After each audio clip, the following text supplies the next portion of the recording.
3절입니다. 들으시고 잘 들으시기를 바랍니다. 압살롬이 아히도벨에게 이르되 너는 어떻게 행할 계략을 우리에게 가르치라 하니, 아히도벨이 압살롬에게 이르되 왕의 아버지가 남겨두어 왕궁을 지키게 한 후궁들과 더불어 동침하소서.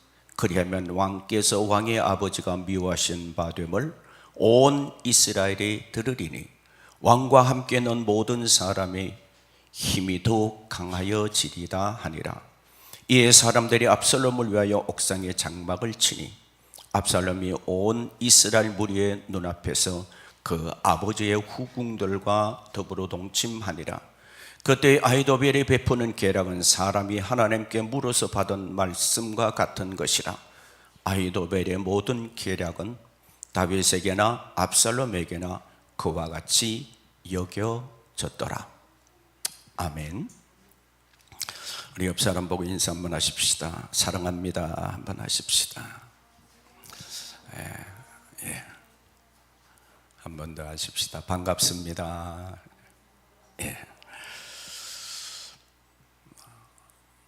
사람들이 살아가는 동안에는 끊임없는 선택 속에 살아간다고 할 수 있습니다. 그런데 그 선택을 하기 위해서는 결정을 해야 되는데, 어떤 사람은 어떤 일을 맞이했을 때 결정을 잘하는 사람도 있지만 어떤 사람은 결정에 장애를 가지고 있는 사람이 있어요. 그래서 스스로 어떻게 결정을 하지 못하는 경우가 참 많이 있습니다. 아주 사소한 것은요, 저희 집사람이 밥을 먹을 거냐 안 먹을 거냐 물을 때 제가 금방 대답하지 못할 때가 있어요. 먹어야 되나 말아야 되나, 오늘은 그냥 먹지 말까, 이러다가 조금 대답이 더뎌지면 좀 빨리 좀 대답 안 한다고 얘기를 합니다. 그러나 이것은 결정 장애는 아니죠. 왜냐하면 내가 조금 생각해 봐야 되겠다 하는 것이죠. 근데 이것은 이런 문제들은요, 뭐 결정이 크게 어렵지도 않을 뿐만 아니라 어떤 결정을 내려도 상관이 없어요. 한 끼 먹어도 그만, 안 먹어도 그만이에요. 어디 가서 옷을 하나 산다고 할지라도 이것저것 다 돌아보고 결국에는 결정을 못해서 옷도 사지 못하고 돌아서는 분들도 많음을 봅니다. 저희 처조카가 또 결혼을 곧 8월 달에 하게 되는데, 우리 장모님이 나가셔서 동대문 남대문 다 돌아다니고도 맞는 옷을 못 찾아서 오셨다는 얘기를 들었어요. 옷 하나 사는 것도 결정이 쉽지 않아요. 오늘 우리가 이 땅에 살아가는 동안에는 사소한 결정들도 있지만 우리가 살아가는 동안에 굉장히 중요한 결정도 있습니다. 젊을 때부터 살아오는 동안에 내가 잘 결정하고 살았는데, 선택을 잘하고 살았는데 도중에 선택이 잘못되어져서 인생을 패가망신하는 사람도 있다는 것이죠. 그래서 우리의 선택은요, 하나님 나라 가는 그날까지 선택을 잘해야 된다는 거예요. 그 선택을 잘해야만 우리가 승리하는 삶도 될 수 있고 복된 삶도 될 수 있다는 거예요. 자, 오늘 이 본문 말씀 속에 보면 아히도벨이라는 인물이 나타나죠. 그리고 압살롬이라는 이름이 있어요. 압살롬은 다윗의 아들이었지만, 네 번째 아들이었지만 그는 왕이 되고 싶어 했던 사람이에요. 그래서 반역을 일으켜서 아버지를 왕궁에서 쫓아내고 자기가 왕이 되어졌어요. 그러니까 이 아히도벨이라는 사람이 다윗 왕에게 붙어있던 모략가였는데 마음을 싹 바꿔버립니다. 다윗 왕을 섬기다가 갑자기 솔로몬이 반역을 일으켜서 왕이 되니까 내가 솔로몬 편에 서야 되겠다, 이렇게 결정하고 선택한 거예요. 그러니까 이 사람은 기회주의자요, 반역자요, 그리고 자기가 그렇게 선택한 이유는 뭘까? 물론 그 배후에는 그런 이유가 있지만 그걸 다 제쳐놓고라도 그는 반역한 왕의 편에 섰다는 거예요. 반역한 왕의 편에 섰어요.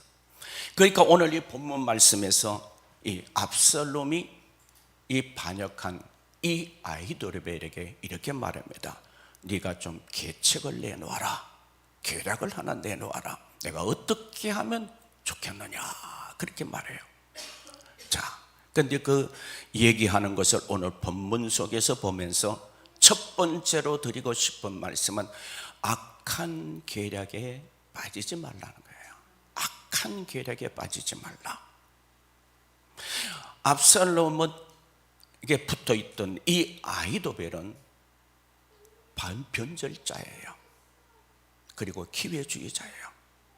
새로운 왕이 된 사람 편에 붙으면 자기의 인생이 행복해질 줄 알았어요.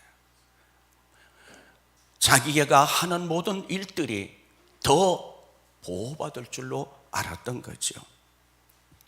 그래서 오늘 이 계책을 말하라고 하니까 아주 무서운 계책을 얘기합니다. 21절을 한번 보겠습니다. 아히도벨이 압살롬에게 이르되 왕의 아버지가 남겨두어서 왕궁을 지키게 한 후궁들과 더불어 동침하십시오. 그러면 왕께서 왕의 아버지가 위배하는 바 됨을 온 이스라엘이 알게 될 것이고 왕과 함께 있는 모든 사람의 힘이 강하여질 것입니다. 두 가지를 얘기합니다. 하나는 왕이 당신을 미워하게 될 것입니다. 두 번째는 백성들이 힘을 더 얻게 될 것입니다. 그렇게 말합니다. 자, 이 계책이 어떤 계책이냐? 이 계책은 하나님이 명하신 근친상간의 엄한 율법을 위배하는 악한 계획이었다는 사실이에요. 자, 보십시오. 아버지의 후궁이라면 아버지의 여인이에요. 그렇죠? 아버지의 여인을 범한다면 인륜적으로 본다고 할지라도 압살롬은 어떤 존재가 되는 거예요? 인륜을 깨뜨려버리는 인간이 되어지는 거예요. 자, 이런 악한 계책을 내놓았는데 압살롬은 어떻게 하느냐? 그 계책을 따르고 있다는 사실이죠. 그러면 이런 계책을 내었느냐? 이런 계책을 낸 배경이 뭔가 하면요, 고대 근동의 반역자들이 반역을 해서 나라를 뒤집어 엎게 되면 하는 일이 있어요. 그게 뭔가 하면요, 먼저 왕이었던 그 왕의 후궁들을 범한다는 거예요. 이것은 세상이 하는 행동이에요. 그런데 오늘 이 본문 속에 나타난 이 아히도벨은 압살롬에게 세상에 사는 방법과 똑같은 방법으로 뭘 하라고요? 후궁을 범하라, 그렇게 얘기한 거예요. 자, 성경에서는 우리에게 뭘 가르쳐 줍니까? 여러분이 너무나 잘 아는 시편 1편의 말씀에는 뭐라고 말씀하죠? 복 있는 사람이 뭐냐? 진짜 복 있는 사람이 뭐냐?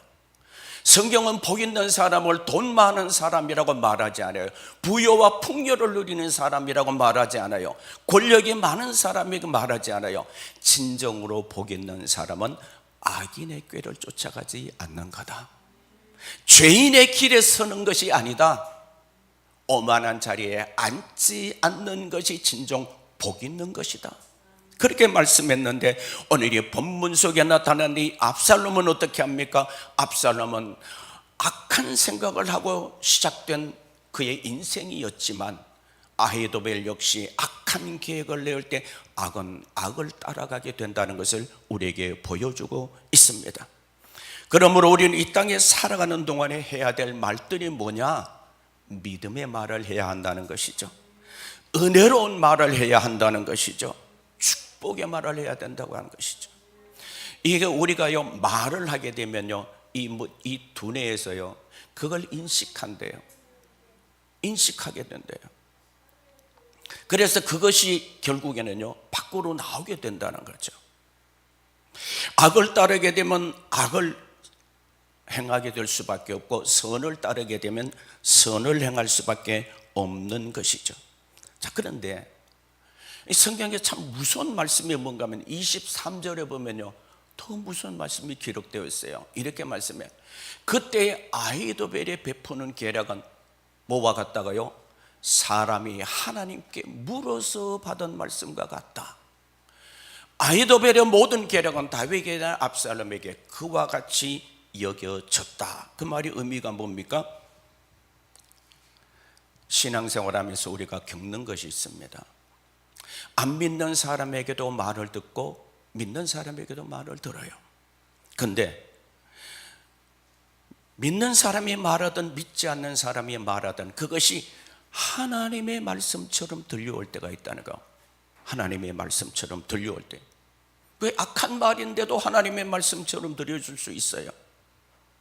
그래서 우리가 말을 들게 될 때에 이게 선한 사람이 얘기하든 악한 사람이 얘기하든 믿는 사람이 얘기하든 믿지 않는 사람이 얘기하든 누구의 말을 듣든지 우리가 해야 될 일이 있어요. 그게 뭔가 하면요, 하나님의 말씀에 비춰본다는 거예요. 누가 말하더라도, 비록 목사가 말을 한다고 할지라도 이게 하나님의 말씀이 맞는가 한번 비춰보는 것도 괜찮은 거예요. 그래서 그 말이 틀리면 이거 틀렸어요 라고 말할 수도 있어야 되죠. 자, 중요한 게 뭡니까? 말씀에 비추어서 그것이 믿는 사람의 말이든 믿지 않는 사람의 말이든 말씀에 비추어서 맞지 않으면 과감하게 그 말을 버려야 되고요. 그리고 그 말씀이 하나님의 말씀에 비추어서 이거는 맞는 말씀이다 라고 하면 그 말씀대로 순종하면 되는 줄로 믿습니다. 사랑하는 여러분, 중요한 것은요, 그리스도인의 삶은요, 은혜를 알고 살아가는 삶이에요. 지난 수요일을 설교하면서 무비보셋과 시바에 대한 얘기를 제가 한 적이 있습니다. 무비보셋은 사울 왕의 손자죠. 그리고 요나단의 아들이죠. 그런데 요나단과 다윗은 참 친밀한 관계였어요. 나이 차이도 있는데도 친밀한 관계였어요. 그저 죽고 못 살 정도로 어쩌면 남자와 여자가 사랑하는 것보다 더 깊이 우정을 쌓았어요.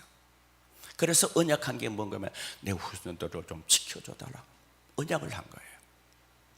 그래서 다윗이 왕이 되자 사울의 왕권은 무너졌잖아요. 그러면 전왕의 그 후손들은요, 맥을 못 추는 거예요. 다 그냥 버림받는 거나 마찬가지예요. 그런데 다윗은 요나단과의 그 언약 때문에요, 그를 데려다가 왕궁에서 살게 합니다. 왕의 아들처럼 식탁에서 같이 밥을 먹고 왕의 아들과 같이 밥을 먹게 해줘요. 그러니까 이 무비보셋은요, 큰 왕의 은혜를 입고 사는 거죠. 누구 때문에? 그 언약 하나 때문에 잘 먹고 잘 살아요. 왕의 왕자처럼 살고 있으니까.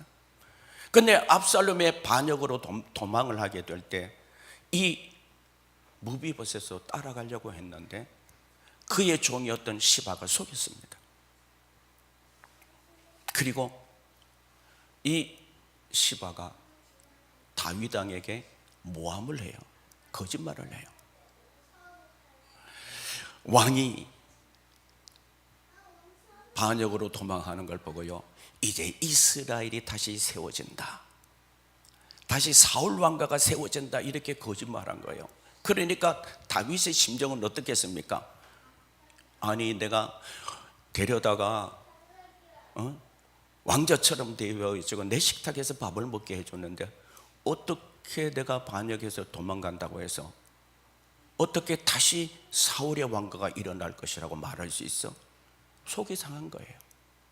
그 근본 걸 모르고. 그래서 어떻게 하는 거면, 야, 무비보셋에게 내가 땅을 많이 줬는데 그 땅 다 네가 가져, 그렇게 했어요.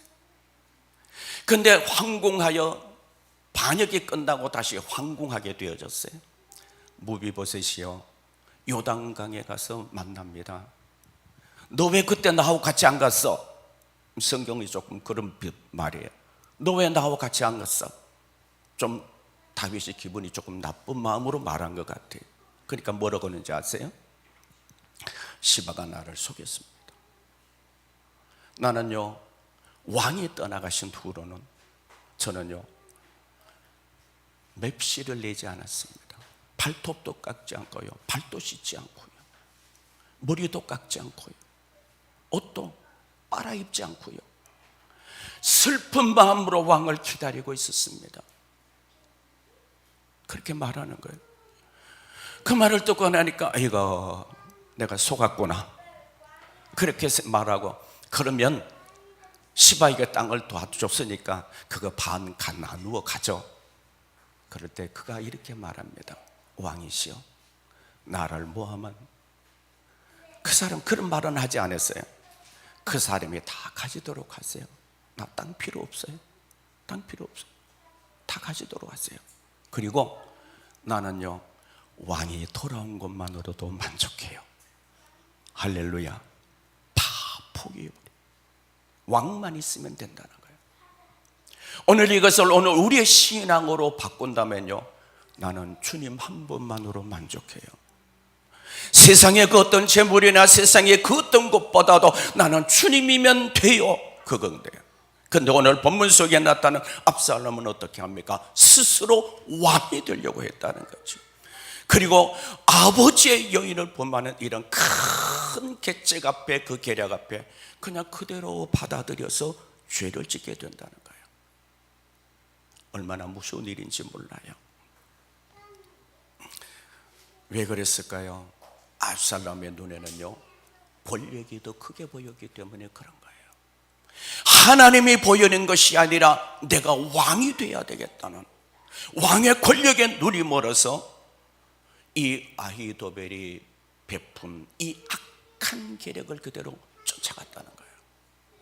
오늘 우리가 이 땅에 살아가는 동안에요, 세상 사람들은 우리를 끊임없이 건드립니다.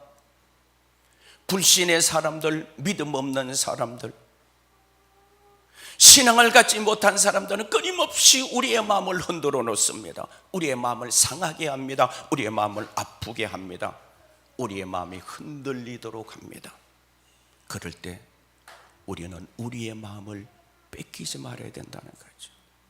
세상 사람들의 말에 귀를 기울일 것이 아니라 하나님의 말씀에 귀를 기울이고 사는 우리가 될 때에 하나님이 주시는 은혜와 복을 누리게 될 줄로 믿습니다.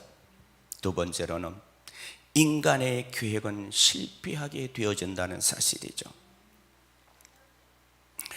압살롬이 난을 피해서 다윗이 도피할 때에 사람들은 처음 뭘 생각했을까요? 압살롬의 반역은 성공한다. 왜? 아들이 아버지를 쫓아내버리고 왕이 되어졌으니까 이것은 성공한 것 같아. 압살롬은 성읍 문 앞에서요, 백성들을 재판하면서 백성들의 마음을 다 빼앗았습니다. 극과 속이 달랐어요. 속으로는 반역을 일으킬 마음을 가지고 있으면서 겉으로는 뭐예요? 백성들을 어루만져 줍니다. 백성들을 사랑하는 척합니다. 백성들의 마음에 그 외적인 압살롬의 모습을 보면서 백성들의 마음이 다 압살롬에게 기울어 버렸어요.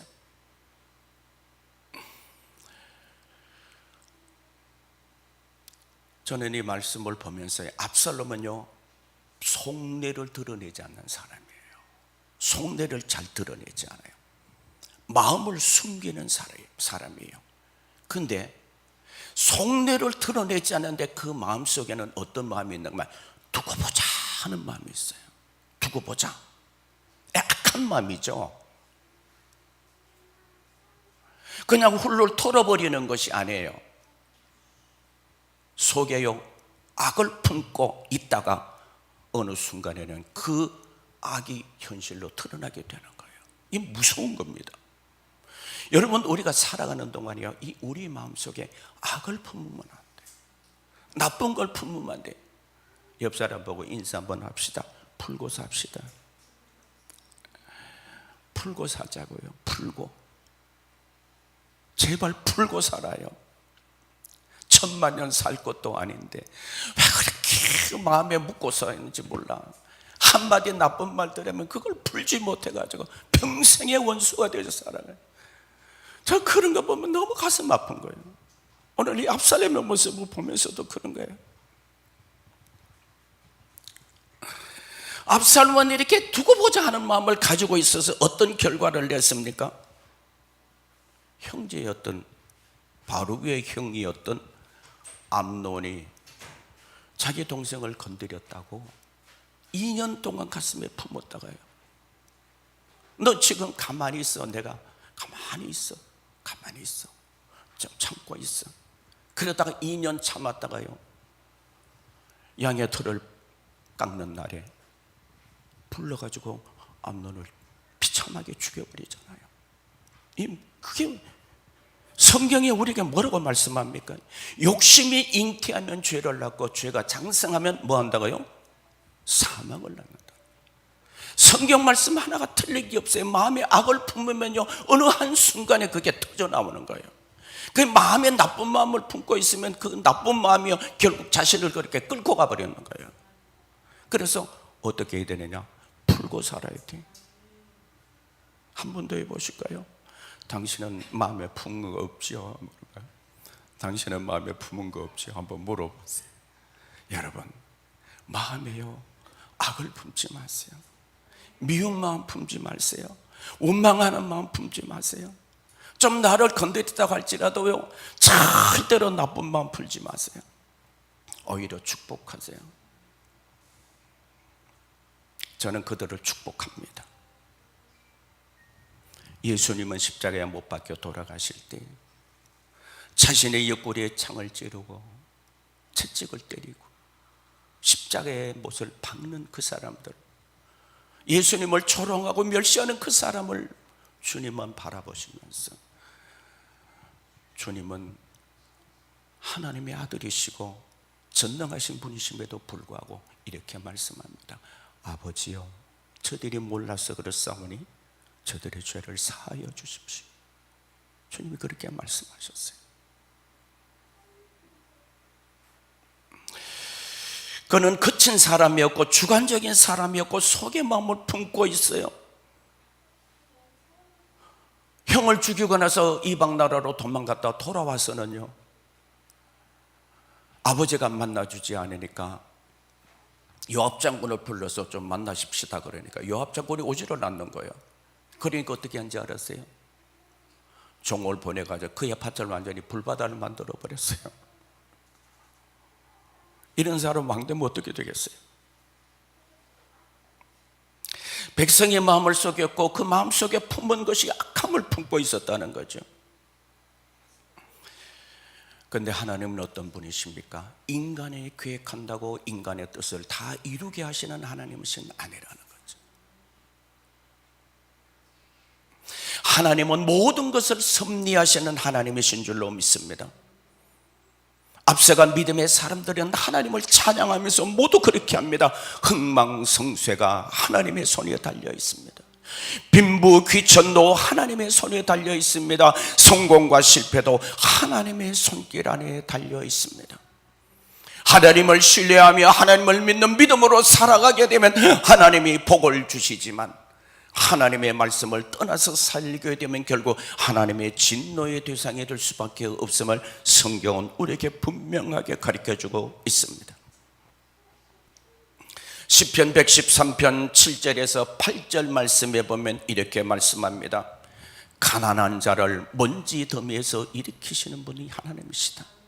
궁핍한 자를 거름더미에서 들어세워서 지도자들과 그의 백성들의 지도자들과 함께 세우시는 분이시다. 아무리 낮고 천한 자리에 있어도 하나님이 믿음을 보시고 그를 세우시게 되면 높은 자리에 올라간다는 거죠. 그러나 하나님 앞에 죄를 짓게 되면요, 하나님이 그 높은 자리에서 끌어내려 버리십니다. 사무엘상 2장 8절에서는 한나는 하나님 앞에 이렇게 찬양하면서 하나님 앞에 절절히 구하는 게 있습니다. 가난한 자를 진토에서 일으키시며 빈궁한 자를 거름더미에서 올리사 귀족들과 함께 앉게 하시며 영광의 자리를 차지하게 계시는도다. 땅의 기둥들은 여호와의 것이라 여호와께서 세계를 그 위에 세우셨도다. 하나님이 다 세우셨다. 하나님이 다 세우셨다. 하나님은 천지 만물을, 이 질서 없는 무질서의 세상을 하나님의 질서의 세상으로 만들어 놓으셨어요. 그리고 하나님께서 가정을 세우셨어요. 교회를 세우셨어요. 온 열방 세상을 다 세우셨어요. 그래서는 하나님은 열방의 주인이시고 우주의 주인이시라고 말씀합니다. 시편 121편 8절 말씀에는 이렇게 찬양하고 노래합니다. 여호와께서 너의 출입을 지금부터 영원까지 지키시리로다. 여러분들은 그에 해당되는 사람들이에요. 같이 해보시까? 나의 출입을 영원까지 지켜주신다. 여러분 믿으십니까? 하나님이 지켜주신다고 약속했어요. 우리는 착각하지 말아야 될 것이 있어요. 잘 되면 하나님이 하셨고, 내 인생이 고달프고 힘들면 하나님이 나와 함께 하지 않는다고 원망하고 불평할 때가 우리에게 있지요. 하나님은요, 결코 우리 인생을 실패를 주장하시는 분이 아니세요. 하나님은 우리가 행복하게 살기를 원하시며 하나님의 뜻대로 살아가기를 원하시는 줄로 믿습니다. 그런데도 우리는 하나님의 사랑을 다 알지 못해서 원망하고 불평할 때가 얼마나 많은지 몰라요. 우리가 해야 될 일이 뭔가요? 우리에게 주어진 삶에서 말씀 따라 사는 겁니다. 성령의 인도하심을 따라 사는 겁니다. 요즘 제게 성령의 감동으로 주시는 것이 있어요. 뭔가 하면요, 우리의 기도가 얼마나 하나님이 들으신 바 될까? 우리가 하나님 앞에 드리는 예배가 진짜 하나님이 받으실 만한 예배일까? 우리가 하나님 앞에 드리는 이 찬양이 진짜 하나님이 받으실 만한 찬양일까? 우리의 마음을 쏟아부어서 드리는 것이 아니라면 하나님이 받으실 만한 것이 안 된다는 사실을 깨닫게 해주셨어요. 그러니까 여기에 서는 게 두려운 거예요. 이 한 시간 하나님 앞에 예배드리면서 내가 하나님의 말씀을 진실되고 올바르게 내가 받은 바 은혜를 전하지 못하고 하나님의 뜻대로 전하지 못한다면 내가 하나님 앞에 어떻게 설 수 있겠는가? 우리가 하나님 앞에 주일 예배 드리고 수요 예배 드리고 하나님 앞에 기도의 시간을 가지지만 우리가 기도한 것에 하나님께서 이렇게 말씀하는 것 한번 들어보셨나요? 오늘 내가 너의 예배를 받았느니라. 응답 한번 받아보셨나요? 오늘 너가 드리는 그 찬양을 내가 눈물겹게 보았노라. 하나님이 그렇게 말씀하시던가요? 오늘 내가 하나님 앞에 나왔는데 너의 영혼 속에 내가 주는 기쁨이 있느냐라고 주님이 물으신다면 내가 그렇게 말 대답할 수 있겠는가요? 저는 이걸 깨닫고 나니까 내가 너무 그냥 긴장이 되더라고요. 이 한 시간 드려지는 예배가 그냥 앉았다고 하는 같은 시간이 아니에요. 이 한 시간은 하나님이 이 자리에 임재하는 시간이에요. 하나님이 나와 함께하고 있는 거예요. 성경 말씀대로 하나님 내 안에 계시죠. 하나님이 나를 성전 삼으셨지요. 성령님 내 안에 계시죠. 이걸 고백하는 거예요. 그래서 여러분 신앙생활에서 가장 중요한 것이 뭐라고 생각합니까? 여러분은 인생 속에 뭘 가장 중요하게 계십니까? 내 생각이 중요한 게 아닙니다. 내 선택도 중요한 것이 아닙니다. 내가 주장하는 것도 중요한 게 아니에요. 내 계획도 중요한 게 아니에요. 내 마음을 따라가는 것도 중요한 것이 아니에요. 가장 중요한 것은 내가 주와 함께 하고 있느냐야. 내가 주님과 함께 하고 있는가? 내가 주님의 말씀을 붙잡고 살아가는가? 내 인생 속에 어려움과 시련과 고난이 찾아오게 될 때 염려하고 근심하는 것이 아니라 주님만을 믿습니다. 주님만을 의지합니다. 주님만을 바라봅니다. 그것이 진정한 그리스도인의 신앙의 모습이죠. 세상 사람들은 어떻습니까? 자신이 원하는 대로 살아가요. 자기중심적이고 자기의 마음에 맞지 않으면 폭력적인 행사를 하는 시대 속에 우리는 살아가고 있습니다. 그래서 믿지 않는 사람들은 내 뜻이 중요하고 내 행복이 중요하고 내 물질이 중요하고 내 삶의 모든 것이 중요하다고 주장해요. 잘못된 것은 아니에요. 내 것은 중요해요. 그러나 자신만을 위해 사는 삶은 결코 행복할 수 없다는 거죠.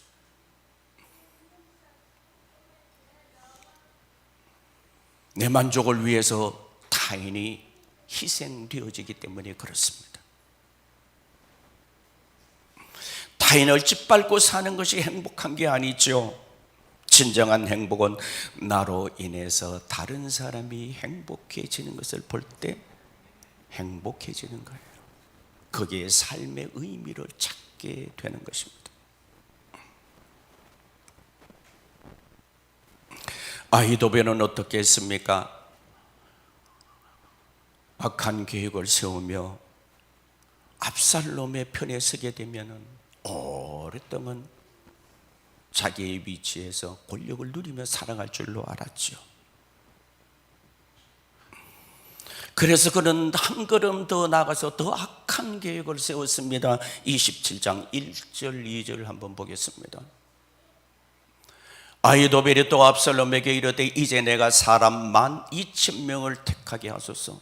오늘 밤에 내가 일어나서 다윗의 뒤를 추적하여 그가 고나고 힘이 빠졌을 때 기습하여 그를 무섭게 하면 그와 함께 있는 모든 백성이 도망하리니 내가 다윗 막만 쳐 죽일 것입니다. 두 번째의 아히도벨의 악한 계획 뭐였습니까? 당신의 아버지를 죽일게요. 그러면 당신은 영원히 왕이 될 수 있잖아요.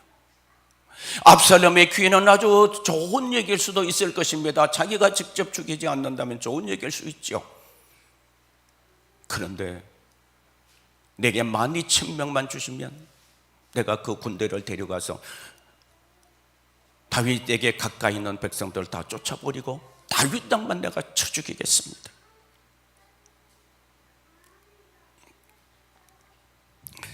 지혜는요, 우리가 아는 지식보다 더 좋은 거예요.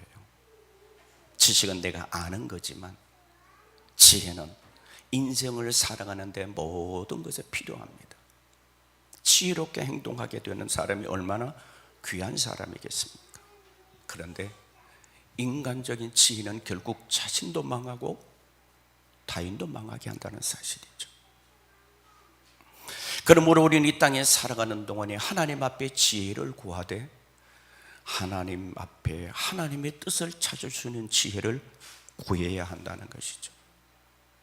세속적인 지혜가 아니라 하나님의 주신 지혜로 옳고 그름을 분별하는 삶이 되어져야 할 줄로 압니다. 세상 사람들이 왜 세상의 것에 그렇게 매여서 살까요? 그 이유는 하나죠. 이 땅밖에 없기 때문에 그래요. 오늘 찬양의 내용도 그렇잖아요. 그리스도인의 삶이 뭡니까? 이 땅에 발을 딛고 살지만 하늘을 바라보잖아요. 찬송 가사가 그렇잖아요. 조금 전에 글로리아 찬양 드린 내용이잖아요. 내가 비록 땅에 발을 딛고 있지만 하늘을 바라보, 영원한 하나님의 나라 천국을 바라보는 것이죠. 그러나 세상 사람들은 달라요. 죽은 돈은 상관이 없어요. 다 끝나는 걸로 생각해요. 그래서 현실의 삶의 최우선인 거예요. 그래서 돈에 목숨 걸고 명예에 목숨을 걸고 권력에 목숨을 겁니다. 타인의 마음에 상처와 아픔을 주어도 그들의 눈에 피눈물이 나는 것도 상관하지 않아요. 왜요? 나만 잘 되면 되니까. 내 욕망만 채우면 되니까. 이 땅의 영광만을 바라보니까 그래요. 그런데 믿음의 사람들은 어떻습니까? 예수님을 따르던 12 제자들, 그들이 실패한 삶이었을까요?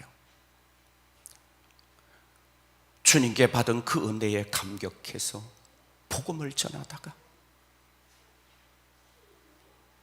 순교에 제물된 그들이 패배자일까요? 그들은요, 하나님이 베푸신 그 은혜, 그 십자가의 구속의 은혜를 깨달았기에 내가 이 땅의 삶을 마치게 되면 하나님 나라에서 영광을 누리게 될 것을 믿기에 순교의 길을 건너갈 수 있었던 거예요. 주님을 위해 살다가 주님을 위해 죽는 것이 가장 행복함을 그들은 알았기 때문에 그런 거예요. 우리는 아브라함의 선택과 롯의 선택을 너무나 잘 압니다. 롯은 물질을 선택했고 아브라함은 하나님을 바라보았어요. 결과가 어땠습니까? 롯은 다 잃어버렸지만 아브라함은 모든 것을 누리게 되어졌어요. 인간의 계획은 결국 패배할 수밖에 없습니다. 그러므로 우리는 어떻게 해야 될 것인가? 십자가의 예수 그리스도를 바라보는 은혜가 있기를 축복합니다. 예수님은 저 십자가에서 온갖 모욕을 다 당하시면서 우리를 구원하시기 위해서 십자가에서 자신의 생명을 내어놓으셨어요. 주님은 이 땅에 섬기려 오셨다고 말씀하셨고 내가 대속물이 되기 위해서 오셨다고 주님이 말씀하셨어요. 그래서 우리에게 영원한 생명의 길을 열어주셔서 오늘 이 자리에서 하나님 앞에 찬양하고 예배할 수 있잖아요. 주의 말씀을 듣고 전할 수 있잖아요. 예수님 이 땅에 오셔서 어떻게 사셨나요? 예수님은 약한 자들을 돌아보셨어요. 병든 자, 귀신 들린 자, 가난한 자, 고통받는 자, 그들의 친구가 되어주시고 그들을 섬기시고 그들을 치유하시고 회복시키셨어요. 말씀을 맺습니다. 이 세상에는 압살롬 같은 선택도 있습니다. 스스로 높아지고자 하는 교만 덩어리인 압살롬의 삶, 기회를 얻어서 악한 계획을 세워서 자기의 영광을 누리고자 했던 아이도벨 같은 선택도 있습니다.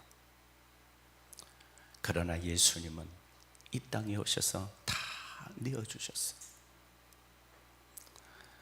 첫사람 아담은 패배했지만 후아담 대신 예수 그리스도는 인류 구속의 역사를 이루시고 마지막에 하신 말씀에 다 이루었다. 아버지여 내 영혼을 받으시옵소서. 오늘 우리가 이 땅에 살다가 마지막 생을 마치는 날 아버지여 내 영혼을 받으시옵소서라고 할 수 있다면 우리의 삶은 행복하지 않을까요?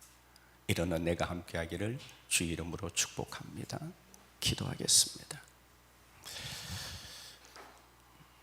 우리 말씀 생각하시면서 잠시 침묵의 기도 한 2분만 하도록 하겠습니다.